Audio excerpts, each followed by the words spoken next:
Well, welcome everyone to the Resilient Leadership Podcast, where everything we talk about is aimed at helping you lead with a greater sense of calm, clarity, and conviction, even in anxious times. My name is Irvine Nugent, and today, as always, I am joined by my co-host and collaborator and dear friend, Bridgette Tyre.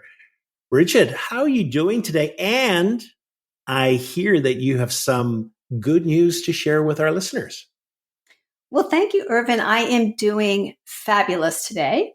And a bit of good news to share, which is that my co-author, Bob Duggan, and I have published a revised and expanded edition of the Resilient Leadership 2.0 book.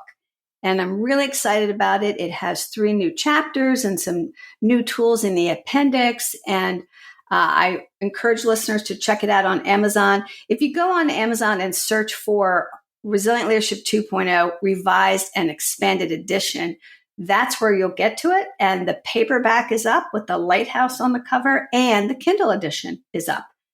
So thank you, Irvine, for letting me tell our listeners a little bit about that. Oh, that's exciting. So if you have been enjoying these podcasts, they are all based on this model of leadership, which we call resilient leadership. It's a systems model, which we're going to dig into a little bit today.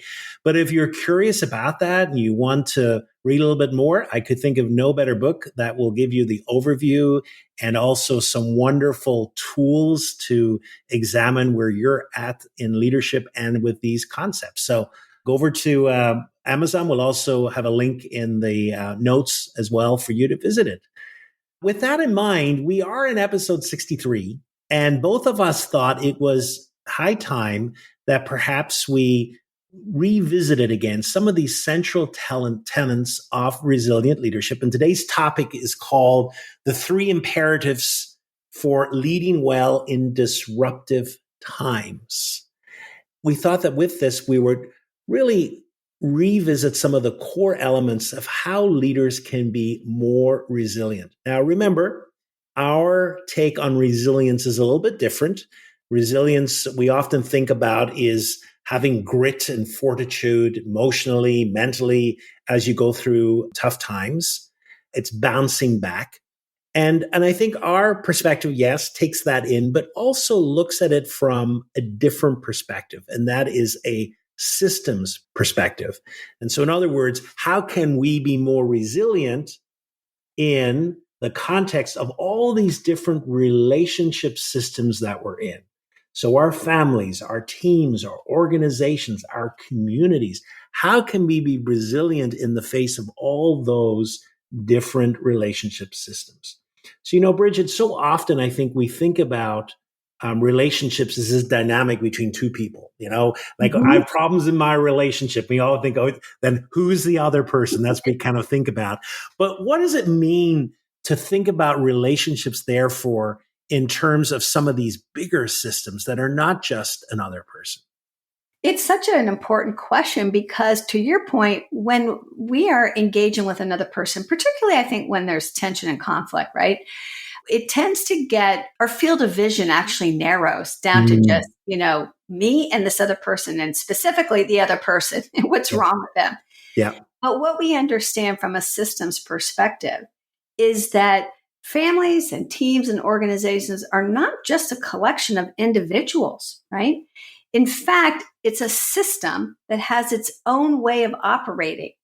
And particularly what we're talking about is the emotional system. And what is that? Well, it's the instinctive way that people in an organization or in a family relate to one another instinctively, how they respond, how they react, how they interact, sometimes encouraging each other, sometimes getting on each other's nerves. Mm-hmm. And what we've learned, thanks to Murray Bowen, is that all relationship systems have predictable ways of responding under the influence of anxiety. We trigger each other. We provoke each other in very predictable ways.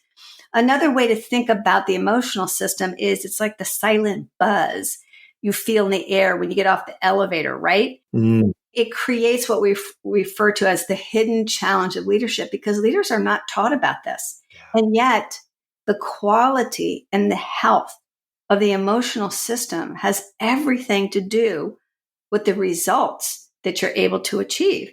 And understanding this, the systemic way of looking at what is going on and why are people behaving the way that they're behaving and why am I reacting the way that I am? It's the beginning of genuine insight into what is actually going on and what you might be able to do about it. Because at the end of the day, a healthy emotional system has everything to do with the way the leaders in those organizations are showing up, Yeah. Yeah. right? And the quality of their presence, which is really all about these three imperatives that you briefly mentioned in the intro. So, Irvine, what are these three imperatives and why are they so important? I think they're so important. Let's just zoom out a little bit. I think they're really important because, and I don't know about you, but I often feel that in this crazy time we're in, where change has become accelerated, where, we've mentioned before this VUCA world, there's a lot of volatility. I think leaders often scratch their heads and say, what am I to do? Like, how am I to show up in the midst of this? And how can I have an impact in the midst of this craziness happening around us? And therefore, what's wonderful about this is, well, actually, you have an impact on the system. And you as a leader are able to impact the system even in these anxious times. So therefore, yes, in the key to your success, the key to say a new position you have or a new initiative that you're leading or a new direction that you want to take, these imperatives are critical. And so let's call them, what we call them are to stay calm, to stay the course, and to stay connected. And I think if we've clarity around those three areas, that's really going to help us impact an organization and help us to stand apart from the crowd. Now, people are curious, well, what do you mean by that? Let's dig them in. So let's just jump in a little, Bridgette. And what do we mean when we say that a leader should stay calm? Sounds obvious, but in a systems perspective, what does it mean to stay calm? Well, here's what it doesn't mean. It doesn't mean singing kumbaya and never being affected by anything and never being passionate. Of course not. What it does mean is it's the ability to embody and communicate an inner calm, an inner confidence, an inner poise that lowers the anxiety of the people around you. Yeah. And that's really important because when people are highly anxious, a little bit of anxiety is good. Yeah. And a lot of anxiety makes people not think so clearly or innovatively, right? Yeah. So we want to communicate and embody an inner calm so we can help people think better together. And notice that the embody word in there, that's a really critical part of this because the body never lies. People, you might be sitting in a meeting or you might be on a Zoom call and you're saying, I'm very calm and I'm very confident, but the vein in your throat is throbbing. What are people going to believe? They're going to believe the vein. Yeah. I think it's important to say, Irvine, right away that the good news is that none of us need to be free of anxiety because that's impossible. We just need to be less anxious than the people around us in order to have that calming effect on the entire system. Because in a relationship system, we are very contagious to one another. What affects one affects all, right? There's this helpful metaphor that was developed by Ed Friedman. We've mentioned him several times. And it's the idea of a step-down transformer. And how that, for those of you who may not be as familiar with that, I certainly wasn't, is that a transformer is essentially a box outside of every building that regulates the level of electricity, level of voltage that's going to come into that building and downgrades it so that it's appropriate for the needs of that facility. And a leader can act in the same way. When a leader is internally wired such that the drama and the chaos and the anxiety and disruption swirling around him or her goes through them and then comes out on the other side, tamped down just enough, right, to allow the team to function really well. They're being a step-down transformer. Now, it always starts, doesn't it, Irvine, with managing our own anxiety and our own nervous system. What was that quote? You said this one time and I never forgot it. Don't remember who said it. But the greatest gift A The leader. greatest gift a leader can offer their team is a well-regulated nervous system. There you go. I always remember that when you said it. The reason is because of that contagious nature Yeah. of anxiety. So when you take the time to calm your own anxiety through the things you know work for you, you give your team a huge gift. So it starts with that, but then we can take other steps that, bring the anxiety level down and bring the clear thinking into view. And that's things like focusing on the facts. Irvin, when you sit down with somebody and say, okay, what are the facts? What do we know for sure here? Isn't that a calming Yeah. move? Yeah. I think being clear and consistent about roles is huge because people get anxious when they're not really certain about what the roles and expectations and responsibilities and priorities are. Keeping people focused on shared long-term goals and bringing humor in and not taking yourself too seriously like that. Those are all the things that leaders who are operating as a step down transformer do. And I know, Irvin, one of your big gifts as a leader and as a coach and as a human being is your sense of humor. Mm. Yeah. Something that you've used many times to do just this, right? Yeah, absolutely. All right. So what do you think, Irvin? I'm thinking as we talk about this, there's a leader that comes to mind, and they were a mid-level leader in a government department. And I just really think the way that they handled the onset of the pandemic was exemplary. And here you have a situation, God knows, if ever there was an anxious time, it was then. And so basically, within 2 days, as the news of the pandemic came, and that we would now have remote work in an agency which had always said, we can't do remote work. And all of a sudden, well, we have to now. But one of the things that this person did that I thought was just exemplary, at the beginning, it was actually every day they had a half-hour check-in for everyone.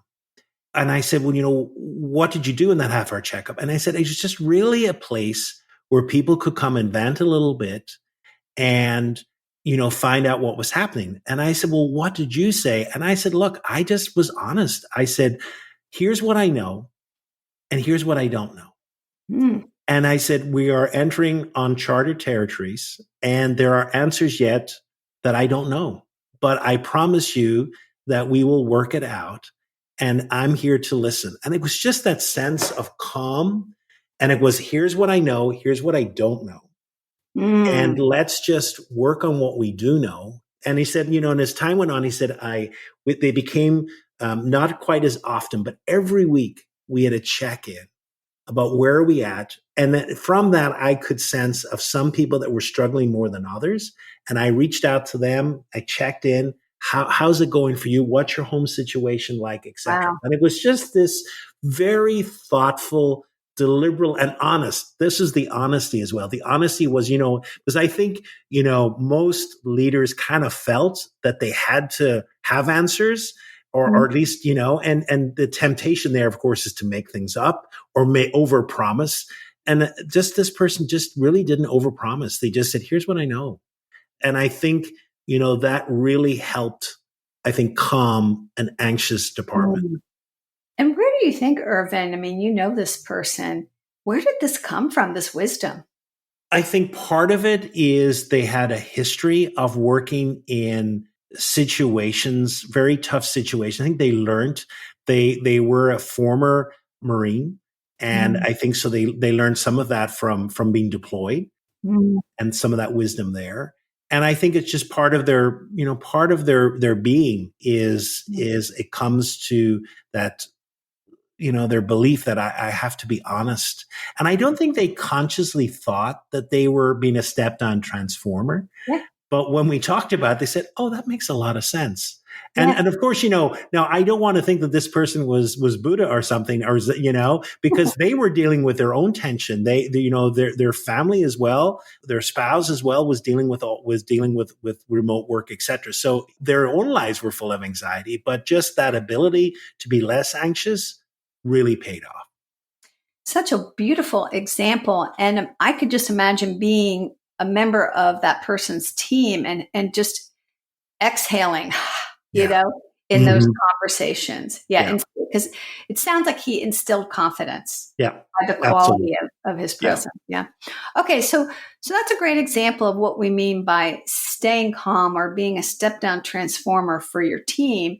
And yet it doesn't ever operate by itself because there's another imperative, stay the course, that we are hopefully embodying as well simultaneously to staying calm. And yet it's quite different.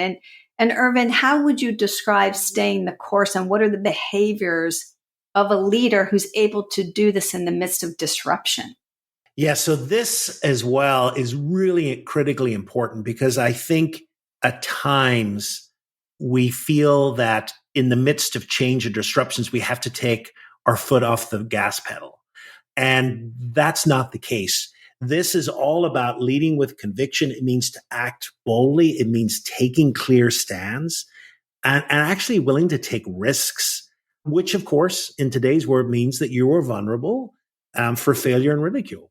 And yet I am going to preserve my core values and take those stands. And that is not easy in disruptive change because one of the things we could be is very conservative, hold back, kind of not take these changes or afraid of what people might think. And here's the key point in this, that we are going to come against resistance because part of the way we deal with change, or rather not deal with change, is to fight for the status quo.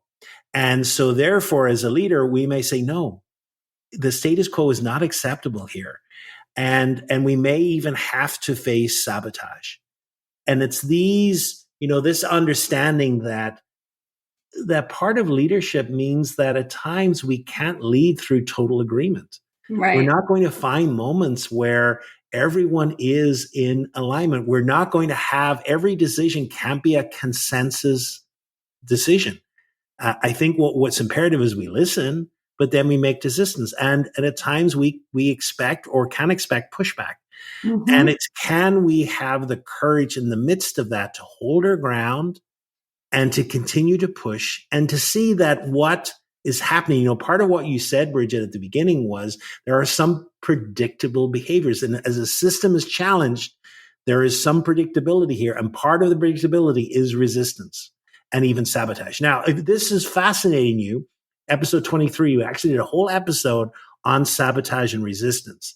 Ed Freeman, who we mentioned before, in his book, A Failure of Nerve, he talks about this and he says, really interestingly, sabotage is not merely something to be avoided or wished away. Instead, it really comes with the territory of leading, whether the territory is a family or an organization. Mm. Just think of that. So instead, so often we paint sabotage as, oh, what am I doing wrong as a leader? This must be something. I kind of have all these people, sabotaging me or resisting me. And actually, no, it actually can be a sign of health.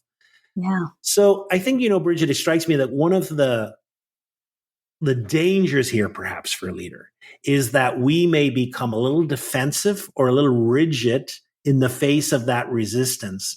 So I'm curious, how might we avoid that reaction when we face kind of resistance in front of us?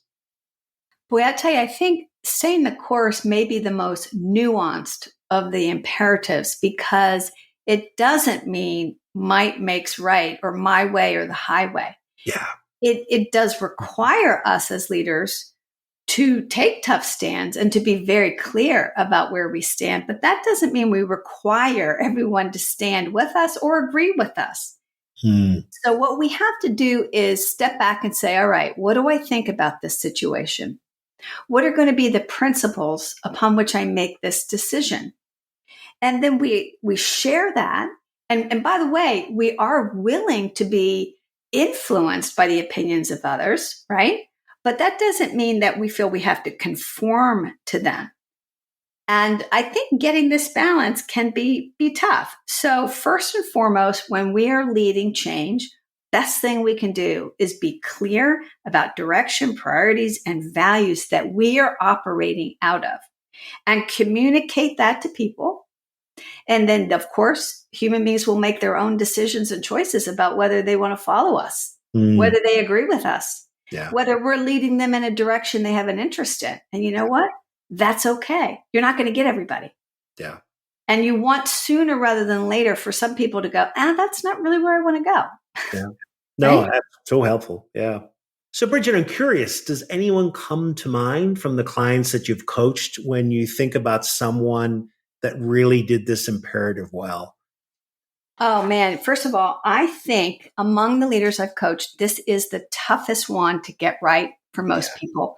Yeah. So I'm going to share an example that, like the one you shared about staying calm, happened during COVID. And Mm, this was a leader who, like all the leaders, had to make a decision about returning to work. yeah. And in this particular organization, there was tremendous pressure on this leader to allow folks to remain completely virtually based. Mm, And yet he felt strongly that the culture required something different. And he felt a hybrid would be a better situation. Well, actually, he thought 5 days in the office would be better, but he was willing to be influenced by the opinions of others. mm, And so he did decide on 3 days a week in the office. mm, But here's the important point I want to say is that when he communicated his decision, he was so clear about the principles upon which he based this decision. And he said to folks, I've thought long and hard about this. I've struggled with it. And I want you to know the reasoning behind it. And here's what it is. And was everybody happy? No, but pretty much most people thought, okay, I get why he made that decision. He's honest, he's clear, and it might not have been my first choice, but I'm going to follow. And most people did. yeah. Yeah. Love that example. All right. So staying the course for me, and I think we've discussed this amongst ourselves, of the three is my hardest muscle to flex. I don't know if that's true for you, Irvin. Would you say so? Well, actually, the third one for me actually is Yeah. a muscle in my life that I have found difficult. And of course, that's staying connected. And what we mean by that, of course, so now we know where we're going now. So we have to stay calm, we have to stay the course, but yet we have to remain connected as well. Leadership entails followers. And this is for me a very nuanced one, which I find is hard for me. And I think there's other people I've coached who find this hard because, in times of change and upheaval, we have to deal with people who are highly anxious, they're reactive, they're challenging. We've talked about resistance, and staying connected can be difficult. It is for me. I remember in my career, we were going through a huge change initiative. And there was one member of the team I was working on who just was so anxious. And you could see, I didn't know Orel at this stage, like resilient leader. If I had, I would have known some of these predictable behaviors. And I can remember cutting myself off from them, of just basically deciding I'm not going to deal. I'm going to distance myself from them. I don't want to deal with it.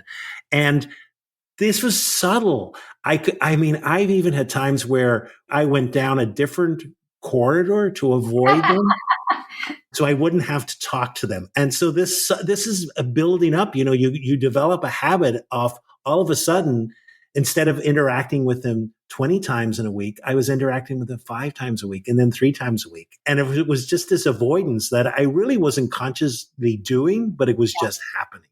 And Mm-hmm. so I think, there's this famous phrase in resilient leadership, which you mentioned, which is we have to be close enough to influence, distance enough to lead. So there has to be this balance of distance that we can take these stands, but also we have to be close enough to influence. We have to maintain the relationship. We can't extricate ourselves from people in anxiety. We have to be able to be with them in this journey. And that's a real challenge of what does it mean to be distance enough and close enough that we're not becoming enmeshed. And I think that's a hard balance. I couldn't agree more. And the thing is, it's not a static answer. It No, yeah, shifts depending yeah. on who we're talking about. Like the proper close distance relationship with your boss may be different with your team, with your spouse, etc. Yeah. And but I think what we have to say is that what's at stake is your ability to influence. Mm. If you are too distant, if you are avoiding, as you were, corridors where people walk, or you have just decided that you need to spend, for whatever reason, pressures on you, more time in your office with your door closed, people can read that, and that distance may be interpreted as a lack of care. Yeah. However it is interpreted, it creates a leadership void. Yeah. And in that void, people become reactive. Oh, yeah. And you're so distant that they can't hear you. So when you do speak, it's having to travel too many miles to reach people. Yeah. On the other hand, the too close, getting all enmeshed emotionally with people and feeling like you got to be maybe one of the gang with them, has its own problems, results in a lack of influence, because ultimately, if you are too close to people you're leading, they don't see you as a differentiated leader. Yeah. They see you as one of the gang. Yeah. So yes, the balance is, and it's an and, not an either or, it's an and it's so vital. Can you think of a leader that you worked with, Irvine, that was either too close or too distant and had to course correct? Let me put it this way. I can give you an example. I wasn't coaching the leader, but I was coaching one of their direct reports. And the direct report, it was so interesting. You know, the direct report was talking about how the leader was so enmeshed in the people. So in other words, whenever this leader felt that they had to be one of the gang, they had to be their friends. And so when the decision came, what happened is the leader, you know, would announce this and then went out for drinks and had a meal with the staff. And my client was there and she just said, oh, it just, you know, it was just so convoluted because we gossip and the leader was involved in that. And, you know, it was just, I just lost respect for them. And, you know, and it was kind of like, how can I take this person seriously when they're not willing to make a stand or make the hard decisions? And so it was interesting from that point of view of the leader. You could just see it in action of the leader really losing their influence. Of here was a leader who thought, and probably, you know, with good intentions, you know, I want to bond with the people, etc. And yet what was happening was that the opposite was happening and they were losing their influence in real time. I'm not sure what the outcome of that was, but certainly it was a wonderful example of influence being lost in real time. That's really interesting, because the example that comes to mind is somebody that I coached who was complaining about their leader being too distant. Oh, interesting. And what they were saying is that everyone was picking up that this leader was not present, was not like physically present, but emotionally present as well. Yeah. They were not accessible. Yeah. And over time, again, this distance created anxiety for the team. The person I was coaching did not know what was, because this was a change in the leader's behavior, did not know what was going on in the leader's maybe personal life, or maybe trouble brewing above him or her. And that's another thing that, you know, I think we can offer up to our listeners, is that it's better to be transparent and to communicate to our teams a little bit of what's going on. At least they misinterpret, you know, some of our behaviors, right? Yeah. Totally. Yeah. So it's an interesting thing. Yes, there's a balance here, right? The theme is, you know, close enough to influence, yet distant enough to lead. And with staying connected, it is to be able to take a strong stand without getting defensive and without needing to win. And of course, staying calm is not about, as I said, singing Kumbaya all the time, but embodying and communicating that inner calm. So great stuff. And what I love about these imperatives is they're easy to remember. 3 stays: stay calm, stay the course, stay connected. If you're doing that, you're doing a great job. Absolutely. All right, Irvine. So how can our listeners maybe think about putting this into practice? Well, I'm going to revisit a practice we have done before because I think this is a great practice and it serves a multitude of different areas, but it's just the perfect practice for this. And it's called getting on the balcony. It comes from a metaphor that was used by Ronald Heifetz and Marty Linsky. And it's about, imagine yourself being in the dance floor, crowded dance floor, probably being in those, just imagine. And there's a lot of energy and movement. It's hard to see beyond the different bodies because you're kind of like in the midst of that and you get caught up. However, if we just kind of got on a balcony and we're looking at that dance floor, all of a sudden it takes on a different view, and we're able to see the bigger picture and see it from a different perspective. And we're able to see the wider system. So instead of just the person in front of us in the dance floor, now we're able to see all the interconnectedness there. And I think that's a wonderful one. So at times, in the midst of our anxiety, in the midst of whatever's happening, to get on the balcony and to ask some really powerful questions about what might be happening in the bigger system. So the 3 questions I invite you to think about in the midst of that is, how am I reacting to the pressures and stressors that I feel? And is my reactivity helping or hindering thoughtful action in those around me? So how am I dealing with the stress and the pressures, and how might that help or hinder those be more thoughtful around me? And then the second question is, how am I reacting to any resistance from others that I'm experiencing? Am I becoming defensive? Am I experiencing that as something to be expected? And then the third one is, am I too close or distant from those I need to lead at the moment? Now, those are questions that are not one and dones. They're not, I answered that last week. It's the same, because the nuance here is that so take some time, as you go through moments of high anxiety, of kind of revisiting these time and time again, because there's a nuance in them, and we might have to course correct as we go along. Those are great questions to ask from the balcony. And the thing is, as long as when we get on the balcony, we have done something to calm ourselves and we've adopted a curious mindset, any question will likely help us. Oh, but yeah. the 3 that you mentioned there are fabulous, and they are a new take on questions that we've shared with our listeners before. Yeah. Love them. Love them. Love them.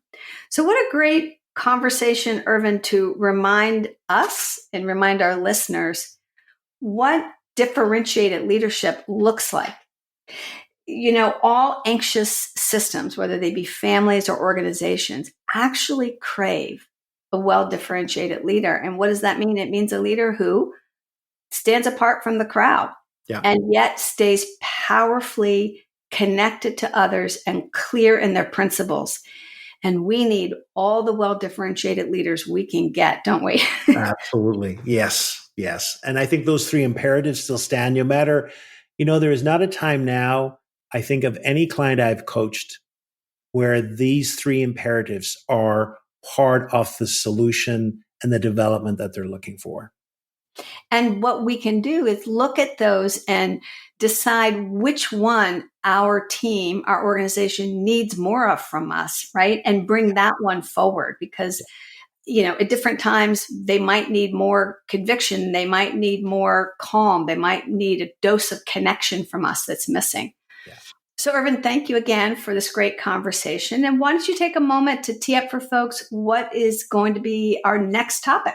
Yeah, we're going to actually continue revisiting some of the main themes of resilient leadership, and we're going to look at this systems way of thinking. And we're going to dig a little bit and revisit into, we've mentioned it today, what are some of these predictable behaviors? Because at times, we wonder like, it's how am I supposed to know what's going to happen? Actually, we are a little predictable in how we react to anxiety. So next week, the next episode, we're going to talk about what are some of these predictable behaviors. Excellent. I look forward to it. Thanks, folks. Thanks, everyone.